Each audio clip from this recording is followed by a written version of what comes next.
అనుమతితోని నేను కూర్చొనే మాట్లాడన్నా పర్వాలేదు కదా. ఇవాళ ఈ చెలో నల్గొండ కార్యక్రమం మనం ఎందుకు తీసుకోవాల్సి వచ్చింది? కొందరికి ఏమో ఇది రాజకీయం. ఇలా మనం పెట్టింది ఉద్యమ సభ, పోరాట సభ. ఇది రాజకీయ సభ కానే కాదు. కృష్ణా నదిలో మన జలాలు అనేది, కృష్ణా నీళ్ళ మీద మన హక్కు అనేది మనందరి బతుకులకు జీవన మరణ సమస్య, సావో రేవో తేల్చే సమస్య. ఈ మాట తెలంగాణలో పక్షిలాగా తిరుక్కుంటా నేను చెప్పబట్టి ఎవడా మైక్, అది ఎవడా మైక్, ఎవడా ఏమిరా నువ్వు కూడా అక్కడ నువ్వు అయింది.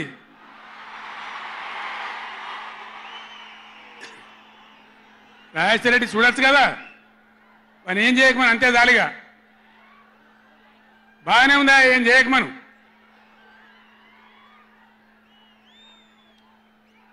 ఇరవై 24 ఏళ్ల నుంచి పక్షిలాగా తిరుక్కుంటూ నేను మొత్తం రాష్ట్రానికి చెప్తా ఉన్నా. ఇటు కృష్ణ కావచ్చు, అటు గోదావరి కావచ్చు, నీళ్లు లేకపోతే మనకు బతుకు లేదు. ఆ ఉన్న నీళ్ళు కూడా సరిగా లేకపోతే బతుకులు వంగిపోయినాయి. ఇదే నల్గొండలో 150,000 మంది మునుగోడు, దేవరకొండ, ఇతర ప్రాంతాల బిడ్డలై ఫ్లోరైడ్తో నడుములు వంగిపోయినాయి. చివరికి ఈ జిల్లాలో ఉద్యమకారులందరూ కలిసి ఆ ఫ్లోరైడ్ ఎఫెక్ట్ అనే బిడ్డలను తీసుకుపోయి ప్రధానమంత్రి టేబుల్ మీద పండబెట్టి, అయ్యా మా బతికిదంటే కూడా ఎవడు పట్టించుకునే వాళ్ళు లేడు. ఆనాడు పార్టీలు లేవా, ఎమ్మెల్యేలు లేరా, మంత్రులు లేరా, ఎవడు పట్టించుకోలే. నల్లగొండలో బీఆర్ఎస్ ప్రభుత్వం వచ్చిన తర్వాత జీరో ఫ్లోరైడ్, నల్లగొండ ఫ్లోరైడ్ రహితంగా చేసిందే బీఆర్ఎస్ గవర్నమెంట్, బీఆర్ఎస్ పార్టీ. అక్కడ ప్రజలు నడితే చెప్తున్నారు. ఇలా ఇంతకుముందు మాకు కాళ్ళు గుంజుతుండే, పెద్ద ఇబ్బంది అవుతుండే, నడుములు గుంజుతుండే, భగీరథ నీళ్ళు వచ్చిన కాడి నుంచి ఆ బాధలు పోయినాయి అని చెప్తున్నారు. ఎవరిని అడిగినా కూడా చెప్తున్నారు. ఏనాడు ఏ నాయకుడు పట్టించుకోలే. ఇప్పుడు జరుగుతున్నది ఏంది? ఈ సభ పెట్టింది కొంతమంది సన్నాసులు తెలివిలేక వాళ్లకు వ్యతిరేకమని అనుకుంటున్నారు. నేను ఒక్కటే మాటలో జరగవలసింది చెప్తా. ఉవ్వెత్తిన మనం ఉద్యమంలాగా ఎగిసి పడకపోతే, మనల్ని మనం కాపాడుకునే ప్రయత్నం చేయకపోతే ఎవ్వడు కూడా మన రక్షణకు రాడు. మీరు ఈ మాట రాసి పెట్టుకొని మీ గుండెలలో. ఎవడు రాడు. ఆనాడు ఫ్లోరైడ్ నాడు ఎవడు రాలే. ఓట్లున్నప్పుడు వస్తారు నంగనాచి కబుర్లు చెప్పి, కానీ తర్వాత ఎవడు రాడు. ఓటు గుద్దినం గడ్డకెక్కిందంటే మన ఈపుల గుద్ది మనని బొందలు నూకుతుండే తప్ప ఎవడు రాలే. ఇది జరిగిన చరిత్ర, ఇప్పుడు జరుగుతున్న చరిత్ర. దయచేసి మీరు గమనించాలి. ఇది ఆషామాషి కాదు. ఇది చిల్లర మల్లర రాజకీయ సభ కాదు. రాష్ట్ర ప్రభుత్వానికి కాదు, రాష్ట్ర నాయకులకు కాదు. ఇలా నీళ్లు వంచడానికి సిద్ధంగా ఉన్నటువంటి బ్రిజేష్ కుమార్ ట్రిబ్యునల్కు కానీ, కేంద్ర ప్రభుత్వానికి కానీ, కేంద్ర నీటిపారుదల మంత్రికి కానీ, మన నీళ్లు దొబ్బిపోదామనుకునే స్వార్థ శక్తులకు కానీ ఒక హెచ్చరిక ఈ నల్లగొండ చెలో నల్గొండ సభ. ఇది ఏ ఒక్కరికో, ఒక వ్యక్తికో, కొద్ది మంది గురించో, పిటికడి మంది గురించో సభ కాదు. ఖమ్మం, నల్గొండ, మహబూబ్ నగర్, రంగారెడ్డి, హైదరాబాద్, ఈ 5 జిల్లాల ప్రజల యొక్క జీవన్మరణ సమస్య జరుగుతున్నది చూసిన తర్వాత చాలా బాధపడ్డాం. మీ అందరి ఆశీస్సులతోని ఉద్యమాన్ని విజయం చేసినాం, రాష్ట్రం తెచ్చుకున్నాం.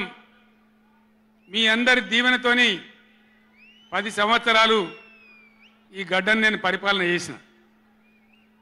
నేనేం తక్కువ చేయలే. ఎక్కడో పోయిన కరెంటుని తెచ్చి నిమిషం పాటు కూడా కరెంటు పోకుండా మీ అందరి కరెంట్ సప్లై చేయించినాం. ప్రతి ఇంట్లో నల్లా పెట్టి మంచినీళ్ళు తీసుకొచ్చుకున్నాం. ఒకనాడు ఆముదాలు మాత్రమే పండిన నల్లగొండలో, బత్తాయి తోడలతో బతికిన నల్లగొండలో లక్షల లక్షల టన్నుల వడ్లు పండించేటువంటి పరిస్థితులు తెచ్చుకున్నాం. అంతకుముందు లేని నీళ్లు యాడికెళ్ళి వచ్చినాయి, ఎట్లా వచ్చినాయి అంటే దమ్ము కావాలి, చేసే ఆరాటం ఉండాలి. ఇది నా ప్రాంతం, నా గడ్డ, నా ప్రజలు అనే ఆరాటం ఉంటే ఎట్లన్నా చేసి సాధించుకొని రావచ్చు. కృష్ణా జలాల కథ మీకు ఒక 4 నిమిషాలు చెప్తా, దయచేసి మీరు సైలెంట్గా ఉంటే మీకు అర్థమవుతుంది. ఇలా ఏం ఏరాపేరు లేదు. ఆనాడు కొట్లాడినాం, రాష్ట్రం కోసం కొట్లాడినాం. ఆ రోజు జలసాధన ఉద్యమంలో మండలానికి ఒక బ్రిగేడియర్ వచ్చి నెల 15 రోజులు తిరిగి ప్రజలను చైతన్యం చేసినాం. ఆ రోజు నేనే రాసిన పాట, పక్కన కృష్ణమ్మ ఉన్న ఫలితమేమీ లేకపాయే అని ఏడ్చినాం ఆ రోజు. ఈరోజు గోదావరి కృష్ణ కలిపి బ్రహ్మాండంగా నీళ్లు తెచ్చుకునే ప్రయత్నాలు చేసుకుంటా ఉన్నాం. దగ్గర పడ్డాయి. భువనగిరి దగ్గర బస్వాపురం ప్రాజెక్ట్ కంప్లీట్ అయింది. డిండి ప్రాజెక్ట్ కంప్లీట్ కాబోతా ఉంది. పాలమూరు ఎత్తిపోతల కోసం నోళ్లు తెరుచుకొని చూస్తూ ఉన్నారు దేవరకొండ, మునుగోడు వగైరా ప్రాంతాల ప్రజలు. పైన పాలమూరు ఎత్తిపోతలు అయితే పాలమూరుతో పాటు రంగారెడ్డి, వికారాబాద్ జిల్లాల ప్రజలు చూస్తూ ఉన్నారు మాకు ఎప్పుడు వస్తే నీళ్ళని. 80% పనులు పూర్తయినాయి. ఎవ్వరు సహకరించకున్నా ఇదే కాంగ్రెస్ మరియు ఇతర పార్టీల నాయకులు వందల కొద్ది కేసులు వేసినా ఈ 10 ఏళ్ళు పంటి బిగున్న ఒంటి బిగున్న కొట్లాడుతూ అటు కేంద్రంతో కొట్లాడుతూ ముందుకు తీసుకొని పోయినాం. ఆనాడున్న కాంగ్రెస్ గవర్నమెంటు, తెలంగాణ ఇచ్చిన కాంగ్రెస్ గవర్నమెంటు ఆ రోజు ఒక్క ఏడాది కోసం తాత్కాలికంగా సర్దుబాటు చేసుకోండి, ఆ తర్వాత ఎవరి వాట వాళ్ళకు వస్తుందని చెప్పింది. ఆనాడిగా బిల్లు పాస్ కావాలి, తెలంగాణ రావాలి, ఇది ఒక ఆటంకం కాకూడదని సరే కానివ్వండి తర్వాత చూసుకుందామని చెప్పినాం. ఆ తర్వాత ఢిల్లీలో పోయి మోడీ ప్రభుత్వం వచ్చింది. వాళ్ళను ఎన్ని వందల ఉత్తరాలు రాసినాం. అయ్యా మేము మునిగిందే నీళ్ళలో నాశనం అయిపోయినా, మా బతుకులు ఆగమైపోయినాయి, వెంటనే నీళ్ళ పంపిణీ చేయండి, ట్రిబ్యునల్కి వేయండి అని అడిగినాం. వేయలే. వేయకపోతే సుప్రీంకోర్టుకు పోయినాం. సుప్రీంకోర్టుకు పోయి తగాదా పెట్టినాం. ఆ తర్వాత కూడా వేయలే. తర్వాత ఒక రోజు మళ్ళీ మీటింగ్ జరిగితే నేను గట్టిగా నిలదీస్తే మీరు కేసు బంద్ చేయండి, మేము ట్రిబ్యునల్కి ఇస్తామని చెప్పినారు. సరే మంచి మాట ఇచ్చేటోళ్ళు వాళ్ళు కాబట్టి, కేంద్ర ప్రభుత్వం కాబట్టి కేసు విత్డ్రా చేసుకున్నాం. ఆ తదనంతరం వేయలే ట్రిబ్యునల్ తొందరగా. 100 ఉత్తరాలు రాసిన నేను. ఇగో నా పక్కనే కూర్చున్నారు కేశవరావు గారు, నామా నాగేశ్వరరావు గారు, స్టేజ్ మీద మన పార్లమెంట్ మెంబర్లు అందరు ఉన్నారు, మన ఎంపీలు అందరు ఉన్నారు. లోక్సభను స్తంభింపజేసినాం. మా ఎంపీ రంజిత్ రెడ్డి, ప్రభాకర్ రెడ్డి కూడా అప్పుడు ఎంపీగా ఉండే. నేను చెప్పిన మీరు ఏమైనా మంచిదే కొట్టాడునని చెప్తే 1 వారం రోజులు లోక్సభ జరగనీయలే. అట్లా కొట్లాడినాం. ఆ ఒత్తిడికి తల ఒగ్గి మొన్న ఎలక్షన్లకు 4-5 నెలల ముందు ట్రిబ్యునల్కి వేసినారు. ఇప్పుడు జరగవలసింది ఏంది? ఏ గవర్నమెంట్ ఉన్నా, మా గవర్నమెంటే ఉండినా గవర్నమెంట్ ఏం చేయాలి? ట్రిబ్యునల్ ముందర పోయి గట్టిగా వాదించి చరిత్ర మొత్తం చెప్పి, మన అవసరాలు చెప్పి, మన కరువు చెప్పి, మన బాధలు చెప్పి, ఇగో మా వాటా ఇంత రావాలి అని కొట్లాడాలి. అది మొగోడు చేయాల్సిన పని, ప్రజల మీద ప్రేమ ఉన్నోడు చేయాల్సిన పని. మీకేం కోపం వచ్చిందో, ఏం భ్రమల పడ్డారో,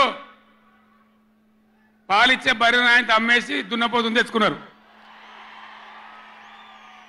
ఇక తర్వాత ఏం నడుతుందో 3వ నెల మీరు కళ్ళారా చూస్తున్నారు. చిన్న చిన్న విషయాలు పర్వాలేదు, కానీ మన జీవితాలనే దెబ్బకొట్టేటువంటి కృష్ణా జలాలు కేఆర్ఎంబి అంటే కృష్ణా రివర్ మేనేజ్మెంట్ బోర్డుకు భద్రపల్లాగబోయి అప్పయిపోయినారు ఈ గవర్నమెంట్. ఇదే జిల్లాలో ఉన్న మంత్రి ఉత్తమ్ కుమార్ రెడ్డి మొన్న మాట్లాడిండు అసెంబ్లీలో, మీరు కూడా విన్నారు. ఉమ్మడి రాష్ట్రమే నయం ఉండినట్టు ఆయనకట. ఉమ్మడి రాష్ట్రమే మంచిగా ఉండే ఇప్పుడు మంచిగా లేదట. మరి శ్రీకాంతాచారి ఎందుకు చచ్చిపోయింది? ఇదే జిల్లాలో ఉంటే బిడ్డ ఎందుకు చచ్చిపోయిన ఉద్యమకారులు? అంత పెద్ద ఉద్యమం ఎందుకు జరిగింది? లక్షల మంది కోట్ల మంది ఎందుకు పాల్గొన్నారు? ఇంత సోయి తప్పి మాట్లాడతారు మంత్రులు. గవర్నమెంట్ వస్తే ఏం చేయాలా? పోయిన భద్రపల్లెక సంతకం పెట్టిండ్రు, దాని మెమోరాండం దొరికింది. నీళ్ల మంత్రిగా పనిచేసిండు కాబట్టి, అనుభవం ఉంది కాబట్టి, నష్టం ఎంత వస్తుందో తెలుసు కాబట్టి వెంటనే హరీష్ రావు గర్జించిండు. గర్జిస్తే ఒక 4-5 రోజులు నాటకాలు ఆడిండు, అబద్ధాలు మాట్లాడిండు. నిలబెట్టి మన గట్టిగా అసెంబ్లీలో అడిగితే అసెంబ్లీ బడ్జెట్ జరుగుతుంది, మీరు చూసిండ్రు. బడ్జెట్ జరుగుతుంటే ఏమవుతుంది? బడ్జెట్ అతి ముఖ్యమైన విషయం. ఎప్పుడు కూడా చరిత్రలో దాన్ని పక్కకు పెట్టి వేరే అంశాలు తీసుకోరు. కానీ అగమేఘాల మీద ఇది జరుగుతుంటే, ఆ రగడ జరుగుతుంటే, బిడ్డ మీ సంగతి బదాలను నిలబెడతా, మిమ్మలను ప్రజల ముందే తెలుసుకుంటాం అని నల్లగొండ చెలో నల్లగొండ నేను పిలిపించిన. ఎందుకంటే నాకు చేతనైనా కాకపోయినా నా కట్టె కాలే వరకు తెలంగాణకు అన్యాయం జరిగితే చివరి శ్వాస దాకా కూడా పులిలాగా లేచి కొట్లాడతా తప్ప పిల్లిలాగా ఉండను. ఎట్టి పరిస్థితులలో 600 ఏ విషయంలో కూడా తెలంగాణకు అన్యాయం జరగనివ్వను. కొట్లాడదాం. చెలో నల్గొండ ఇయ్యంగానే పిక్క పిక్క సచ్చుడు ఇజ్జత్ మానం పోతుంది రాబాయి. కేసీఆర్ బొబ్బ పెడితే ఏం చేస్తామంటే ఏం చేస్తామని చేతులు విసుకొని కాళ్ళు విసుకొని అర్జెంటుగా బడ్జెట్ పక్కకు పెట్టి శాసనసభలో తీర్మానం పెట్టింది. ఆ తీర్మానం కూడా చక్కగా లేదు, వాళ్ళ తెలివి సల్లారా. సాగునీళ్ళు తాగునీళ్ళు అని పెట్టిండ్రు, కరెంటు ఉత్పత్తి పెట్టలేదు మళ్ళీ దానిలో. ఆ తీర్మానంలో కూడా అంత తెలివి తక్కువ తీర్మానం. అది పెట్టి ఇక మామ అనిపించుకున్నారు. అయిపోయింది కదా. ఒక రైతుకు పంట పండిందట, వడ్డ రాసేయింది. ఎందుకంటే రాసేవాడు ఎత్తుకపోకుండా పొత్తు పోసేది, పొత్తులు ఆ బూడిదో శుద్ధో ఏదో పోసేది. పక్క రైతుని పిలిచి పొరుగు రైతు పొత్తు పోయిరాబాయ్ అంటే, ఉంటే నాకేంది పోతే నాకేంది పులిగోవాలి కానీ పొత్తు పోసిందట.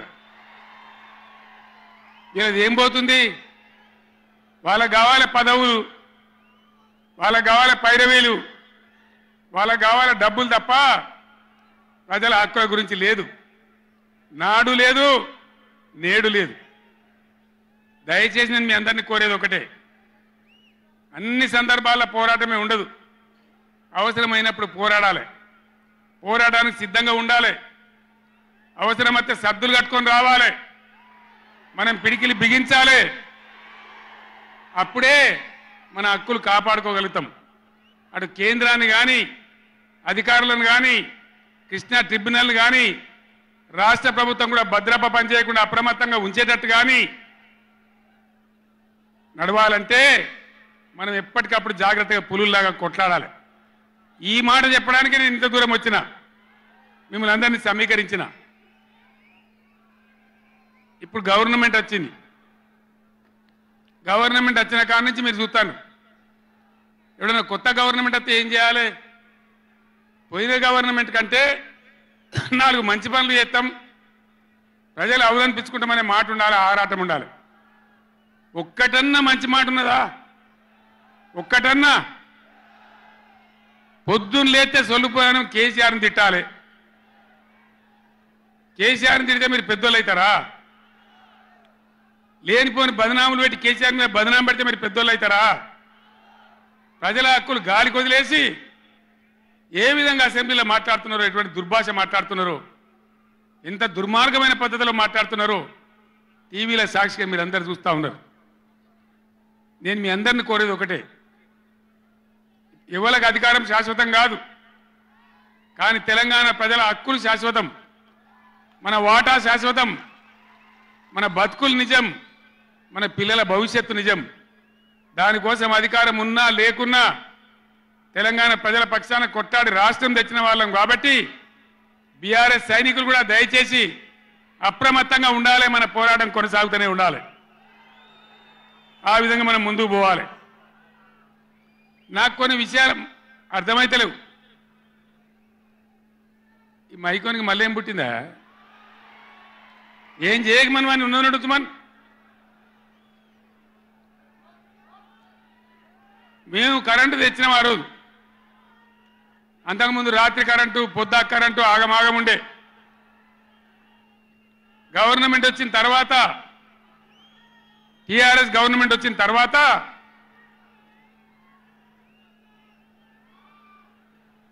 ఇంకేమైనా రోగమా, బీమారే?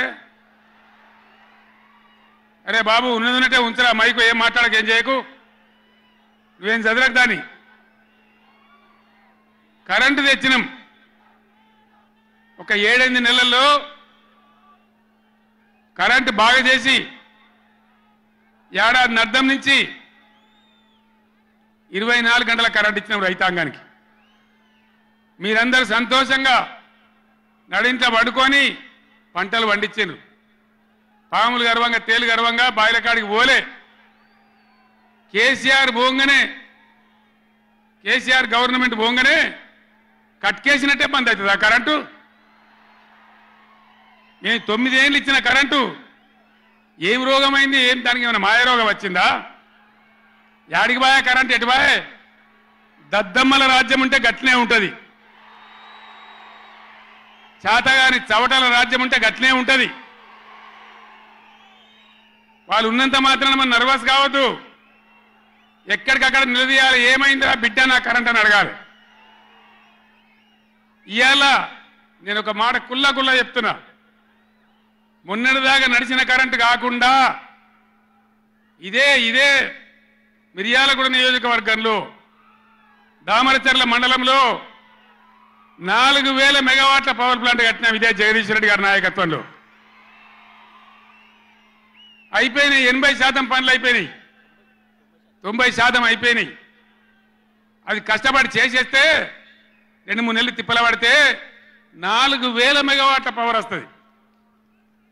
రామగుండంలో ఆనాడు మొదలుపెట్టినటువంటి ఎన్టీపీసీ పవర్ వచ్చేసింది. ఆల్రెడీ 800 మెగావాట్లు వచ్చింది. ఇంకో 800 మెగావాట్లు రాబోతా ఉంది. అంటే ఆనాడు నేను నడిపినాడు ఉన్నదానికంటే 5600 మెగావాట్ల పవర్ కరెంటు ఎక్కువ ఉండంగా కూడా వీళ్ళకి ఏం రోగం పుట్టింది? కరెంటు ఎందుకు ఇస్తలేరు? ఎందుకు తిప్పల పెడుతున్నారు? బిడ్డ అయ్యేలా చెలో నల్గొండతోనే ఆపం. ఎక్కడ దొరికితే అక్కడ బదాలు నిలదీసి మీ కథలు చేస్తాం. ప్రజలను కరెంటుకు తిప్పల పెట్టినా, నీళ్ళకు తిప్పల పెట్టినా, మంచినీళ్ళకు తిప్పల పెట్టినా ఎక్కడికక్కడ మిమ్మల్ని నిలబెడతాం. మిమ్మల్ని గవర్నమెంట్ తెచ్చిండ్రు, మాకేం బాధ్యత ఇచ్చిండ్రు? ప్రతిపక్షం బాధ్యత ఇచ్చిండ్రు. మిమ్మల్ని నిలదీసే బాధ్యత మాకు ఇచ్చిండ్రు. కాబట్టి ఎక్కడికక్కడ మిమ్మల్ని నిలదీస్తాం తప్ప వదిలిపెడతామనేటువంటి దానిలో ఉండొద్దు. ప్రజలకు తప్పు చేయొద్దు. నేను హెచ్చరిస్తా ఉన్నా ఈ రాష్ట్ర ప్రభుత్వాన్ని. ఏ విధంగా బీఆర్ఎస్ గవర్నమెంట్ ఇచ్చిందో వెంటనే కరెంటు పునరుద్ధరించాలి. ఆ విధంగా మొత్తం రాష్ట్రానికి, రైతాంగానికి కరెంటు ఇవ్వాలి. కానీ వీళ్ళ వ్యవహారం ఎట్లున్నది? చరిత్రలో ఏం లేదు. అసెంబ్లీలో తెచ్చి జనరేటర్ పెట్టి వీళ్ళ తెలివికి అసెంబ్లీలోనే మొన్న మనోళ్ళు మీటింగ్లు తిరుగుతుంటే ఒక మీటింగ్ మాట్లాడుతుంటే 7 మాటలు పోతుంది కరెంటు. నల్గొండలో జగదీష్ రెడ్డి మాట్లాడుతుంటే 7 సార్లు పోతుంది కరెంటు. ఏం మాయరోగం వచ్చింది? మీకు తెలివిలేక, నడపరాక, చాతగాక ఇలా మంది మీద బదనాం పెట్టి బతుకుదాం అనుకుంటున్నారా? అట్లా కాదు బిడ్డ, జాగ్రత్త. బతకనీయం, ఎంబడబడతాం, వేటాడతాం.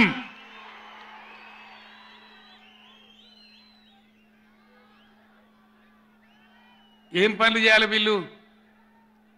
మేము చేసిన కాడికి మేము చేసినాం. మేము చేసిన ఫలితం కండారా చూసినాం. తెలంగాణ ఒకనాడు ఏడ్చిన తెలంగాణ 3 కోట్ల టన్నుల వడ్లు పండించింది ఇదే తెలంగాణ. 3 కోట్ల టన్నులు. ఏం బీమారి వచ్చింది నాకు అర్థం కాదు. రైతు బంధు ఇస్తానికి కూడా శాతం అయితే లేదా? ఇంత దద్దమ్మలా? రైతు బంధు కూడా ఇయ్యరా?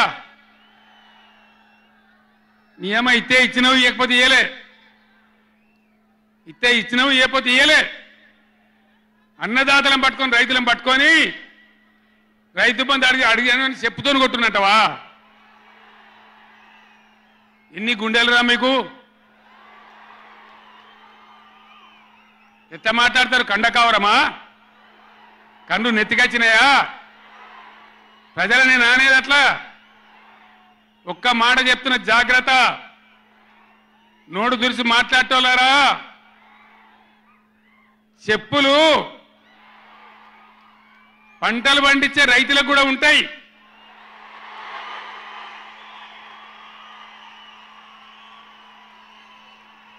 రైతుల చెప్పులు ఎట్లుంటాయి? బందోబస్తుగా ఉంటాయి బాగా. రైతుల చెప్పులు ఎట్లుంటాయి? బందోబస్తుగా ఉంటాయి, గట్టిగా ఉంటాయి. ఒక్కటే చెప్పు దెబ్బతో మూడు పళ్ళు ఊసిపోతాయి. దానికోసమైనా మీరు అడిగేది? ఇది మర్యాదనా? ఇది గౌరవమా? ప్రజలను గౌరవించే పద్ధత? నీకు చేత కాకపోతే మాఫ్ చేయండి, నేను ఎందుకు చేరిస్తా అని చెప్పాలి. వెళ్తలేదు అని చెప్పాలి, మాకు చేయలేదు అని చెప్పాలి. కానీ అడిగినోని చెప్తోని కొట్టాలి. కేసీఆర్ సెలవు నల్గొండ అంటే కేసీఆర్ను తిరగనీయం. ఇంత మోగోళ్ళ కేసీఆర్ను తిరగనియారట. తెలంగాణ తెచ్చిన కేసీఆర్నే తిరగనియారా? ఏమి చేస్తారు? చంపేస్తాడద్దా? చంపుతావా? దా వ్యాపారం చంపుతావుదా? కేసీఆర్ని చంపి మీరు ఉంటారా? ఇది పద్ధత? ప్రతిపక్ష పార్టీ తప్పకుండా ప్రజల సమస్యల మీద వస్తుంది, ప్రజల మధ్య అడుగుతుంది, వాదన చెప్తుంది. నీ దమ్ముంటే మేము చేసిన దానికన్నా ఇంకా మంచిగా చేసి చూపి, కరెంటు మంచిగా చూపి. ఆగమాగం అడివడివి ఇష్టం వచ్చినట్టు ఏం చేయాలి? అలా పాలమూరు ఎత్తిపోతల పూర్తి చేయాలి, దాని గురించి మాట లేదు. ఖమ్మంలో సీతారామ ఎత్తిపోతల పూర్తి చేయాలి, దాని గురించి ముచ్చట లేదు. ఇంకా గురుకులాలు ఎక్కువ పెట్టాలి పేద పిల్లల గురించి, ఆ ముచ్చట లేదు. కరెంటు మంచిగా ఇవ్వాలి, ఆ ముచ్చట లేదు. మంచినీళ్ళు రావాలి మంచిగా. రాష్ట్రంలో చాలా దిక్కులు తిప్పలైతా ఉన్నది, పట్టించుకునే నాతులు లేడు. ఇంత మాయలమే ఇవన్నీ మాయం చేసి బలాదురుగా తిరుగుతామనుకుంటున్నారా?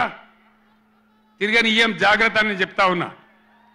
తప్పక నిలదీస్తాం, ఎండగడతాం. ఇంకో మాట, ఈ ప్రభుత్వాన్ని ఈ నల్లగొండ సభ నుంచి నేను హెచ్చరిస్తా ఉన్నా. ఇవాళ గోదావరికి ప్రధానమైన ఉపనదే ప్రాణహిత నది. ఇవాళ కూడా 5,000 క్యూసెక్లు నీళ్ళు వస్తూ ఉన్నాయి. అవి ఎత్తిపోయాలి, ఎల్ఎండి ఎంఎండి నింపాలి, రైతులకు నీళ్ళు ఇవ్వాలి. కానీ ఏం చేస్తారు? మేడిగడ్డ పోతాము, బూరుగడ్డకు పోతాం, బొందలగడ్డకు పోతాము. ఏ తోకమట్టున్నది మేడిగడ్డ అక్కడ. మీ బండారం బిడ్డ ఈ స్టేజ్ మీద కూర్చున్న నాయకుల మీద అవుతున్నాము. ఈ అసెంబ్లీ అయిపోయిన తర్వాత మేము కూడా అడిగి పోతాం, మీ చరిత్ర మొత్తం ఎండగడతాం. ఓ లంగ చేత పెట్టి పోయిన ప్రభుత్వాన్ని బదనాం చేయాలి, బట్టగాల్చి మీదేయాలని మేము మేడిగడ్డ పోతాం. ఏం బిక్తాం మేడిగడ్డ కాడ పోయి? ఎందుకు పోతున్నావు మేడిగడ్డకు? దమ్ముంటే నీళ్ళు ఎత్తిపోయి, నీళ్ళున్నాయి, కాపర్ డ్యామ్ పెట్టి కూడా నీళ్ళు ఎత్తిపోయచ్చు. రైతుల ఈ కేసీఆర్ని బదనాం చేయాలని ఒక దుష్టబుద్ధి పెట్టుకొని రైతుల పొలాలను కొడతారా? ఇలా బంధు పెట్టిన మైబాద్కు నీళ్ళు వస్తలేవు, డోర్నగర్కు నీళ్ళు వస్తలేవు, సూర్యాపేటకు తుంగతుర్తికి మునిపొచ్చిన నీళ్ళు వస్తలేవు, తగ్గిపోతున్నాయి. ఇదా మీ రాజకీయం? మీ చిల్లర రాజకీయం. మేడిగడ్డ కాడ ఉంటే అందులో 250 పిల్లలు ఉంటాయి, 250, 300 ఉంటాయి. కాళేశ్వరం ప్రాజెక్ట్ అంటే ఒక ఆట బొమ్మ కాదు. 3 బ్యారేజీలు ఉంటాయి గోదావరి మీద, 200 కిలోమీటర్ల టన్నెల్స్ ఉంటాయి, 1500 కిలోమీటర్ల కాలువ ఉంటుంది, ఒక 19 సబ్ స్టేషన్లు ఉంటాయి, ఒక 20 రిజర్వాయర్లు ఉంటాయి. ఇదంతా కాళేశ్వరం ప్రాజెక్టు కాదట. ఒక 2-3 పిల్లర్లు కుంగిపోయినాయి. ఎన్నిసార్లు కుంగిపోలే? నాగార్జున సార్లు కుంగిపోలేదా? కడెం ప్రాజెక్టు గేట్లు కొట్టుకపోలేదా? మొన్నటిదాకా మూసీ ప్రాజెక్టు గేట్లు చక్కగా ఉండేదా? కొట్టుకపోలేదా? ఏదైనా పోతే సదరాలు దాన్ని మంచిగా చేయాలి, తొందరగా మంచిగా చేసి రైతులకు నీళ్ళు ఇవ్వాలి. కానీ మేము మేడిగడ్డకు పోతాం, బొందలగడ్డకు పోతాం, ఇదా రాజకీయమా? ఇది తెలివి అనిపించుకుంటుందా? ఇవి కాదు కావాల్సింది, రాష్ట్రానికి ప్రజలకు కావాల్సింది. ఓ లోడొచ్చు, వాళ్ళు గెలవచ్చు, ఎవరికి శాశ్వతం కాదు. మళ్ళా డబల్ స్పీడ్తో మేము అధికారంలోకి వస్తాం.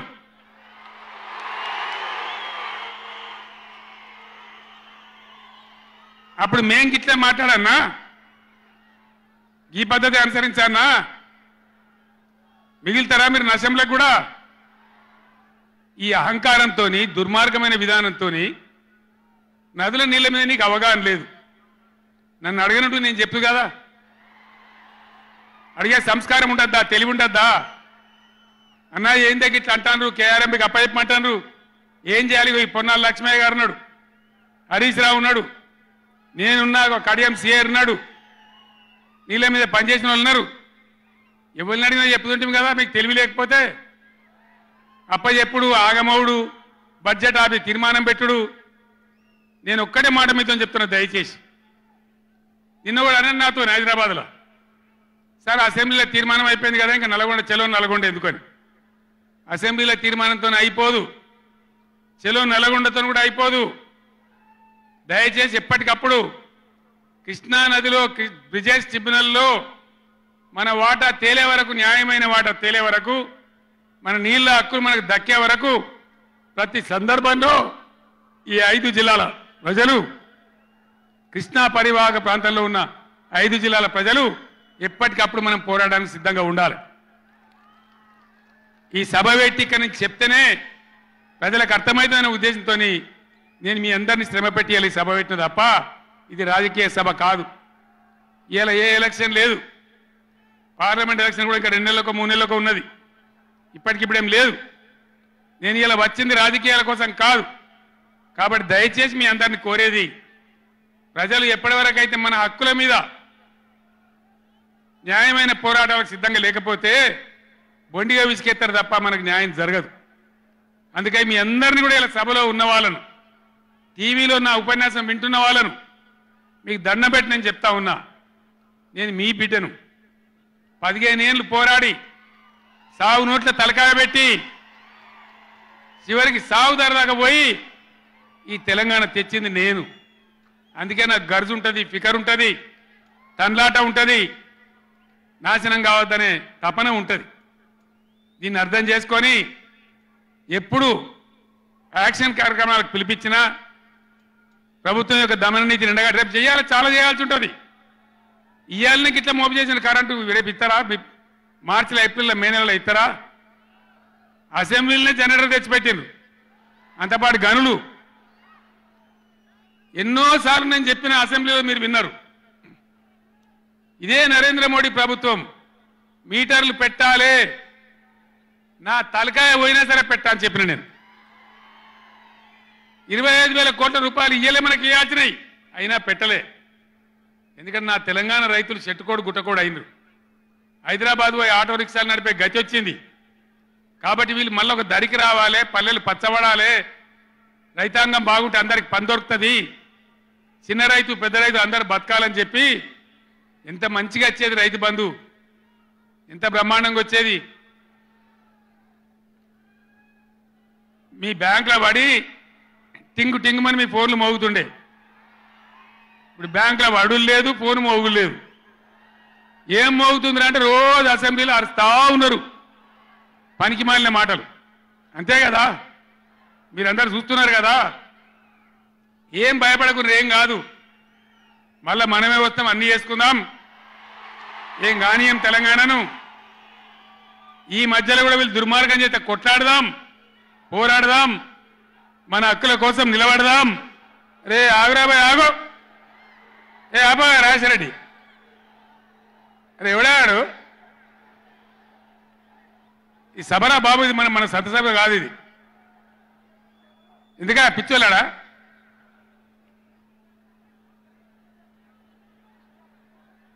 నేను మీ అందరికి ఒకటే మాట చెప్తా ఉన్నా, మాకు అధికారం రావాలి, ఎన్ని అబద్ధాలైనా చెప్పుదాం, ఇష్టం నోటికి వచ్చింది చెప్పింది. ఇలా కొత్తగా మొదలుపెట్టిన దుకాణం కూడా కొత్తగా నేను ఇంతకుముందు చూసిన పేపర్లలో, సోషల్ మీడియాలో చూసిన నేను. వరికి పంటలకు కనీస మద్దతు ధర వస్తే వాళ్ళు చెప్పిన 500 బోనస్ ఇయ్యారట. అంటే ఏమన్నట్టు? ఎందుకు చెప్పిన మరి అన్నాడు? మద్దతు ధర రాలేదా? కేసీఆర్ గవర్నమెంట్ అప్పుడు వడ్లని కొనలేదా? డబ్బులు బ్యాంకులో వల్లేదా? మరి ఇవాళ 20 ఏమైంది? అదే ఆఫీసర్లు కదా, అదే ప్రభుత్వ వ్యవస్థ కదా, అదే కలెక్టర్లు కదా, ఎక్కడికి పోయినరు? ఏం చేస్తున్నారు? మీ దొంగ మాటలతో, నంగనాచి మాటలతోని ఇతరుల మీద అబాండాలేసి ఏదో తప్పించుకుంటామంటే నడవది బిడ్డ, జాగ్రత్త. మునుపు జరిగినట్టే జరగాలి, ఇంకా మంచిగా జరగాలి, కానీ చెడ్డగా జరిగితే జరగనీయం, మిమ్మల్ని నిద్ర కూడా పోనీయమని నేను చెప్తా ఉన్నా. అట్లా కొట్లాడతాం తప్ప ఊకోము. కృష్ణా జలాలలో, అటు గోదావరి జలాలలో తెలంగాణ రాష్ట్రానికి రావాల్సిన సంపూర్ణమైన వాటా వచ్చేదాకా బీఆర్ఎస్ కొట్లాడుతుంది. ఇలా అసెంబ్లీలో తీర్మానం చేయగానే కాదు, అఖిల పక్షం తీసుకొని పోవాలి ముఖ్యమంత్రి, అధికార పార్టీ అన్ని పార్టీల రాజకీయ నాయకులను ఢిల్లీకి తీసుకొని పోవాలి, ప్రధానమంత్రిని నిలదీయాలి. మా వాటా మాకు వస్తే తప్ప ఊరుకోమని చెప్పాలి. ఆ చెప్పేదాకా మనం కూడా ఎంబడ పడాలి. ప్రజా ఉద్యమాలు ఉంటేనే ప్రభుత్వాలు అప్రమత్తంగా ఉంటాయి, జాగ్రత్తగా ఉంటాయి. కాబట్టి ఈ దొంగ నాటకాలు మానుకొని పాలమూరు ప్రాజెక్ట్ ఎట్లా చేయాలో ఆలోచన చేయండి, మంచి కరెంట్ ఎట్లా చేయాలో ఆలోచన చేయండి. మీరు గెలిచిన ఉండండి, 5 ఏళ్ళ అధికారంలో ఉండండి, మాకు అభ్యంతరం లేదు. వాస్తవానికి నేను 24 ఏళ్ళ కొట్లాడబట్టి దమ్ము లేకుండా ఒక పూట కూడా లేకుండా చేసిన. సరే అపోజిషన్కి వచ్చినాం కదా, 4 రోజులు ఆరాం తీసుకుందాం అనుకున్నా. కానీ ఏం చేసిండ్రు? నల్లముఖం పిలివై చచ్చిపోయిన ఎలకని పట్టిందట. గవర్నమెంట్కి వచ్చుడే కృష్ణా నీళ్ళను కొంచపోయి కేఆర్ఎంబీకి అప్పచెప్పింది. కట్ట మీద మొత్తం రిజర్వ్ పోలీసులు ఉన్నారు. ఇప్పుడు మంచినీళ్ళకు కూడా సిప్పబట్టి అడుకోవాలి. శ్రీశైలంలో కట్కాన్ చేసి కరెంటు ఉత్పత్తి చేయాలంటే వాడిని అడుకోవాలి సిప్పబట్టుకొని.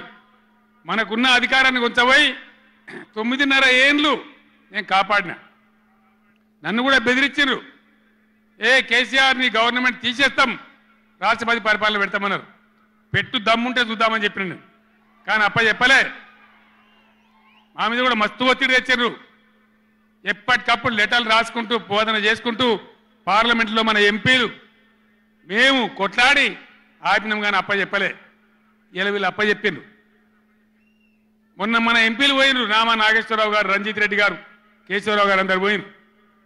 చివరి మాట చెప్తున్నాను నేను, పోయా మంత్రిని కలిసి ఏమయ్యా గట్టెట్లు ఇచ్చినావు, నువ్వు ఎట్లా తీసుకుంటావు, నువ్వు కేఆర్ఎంబి నాగార్జున సార్ మా చేతున్న ప్రాజెక్ట్ నువ్వెట్లా తీసుకున్నావు అని అడిగితే, మీ గవర్నమెంట్ వచ్చింది ఒప్పుకొని పోయిందండి, మరి మీరు బీఆర్ఎస్ వచ్చి ఇట్లా అంటున్నారు వాడు మాట్లాడి ఉన్నది ఉన్నట్టు కుండ బద్దలు కొట్టిండు.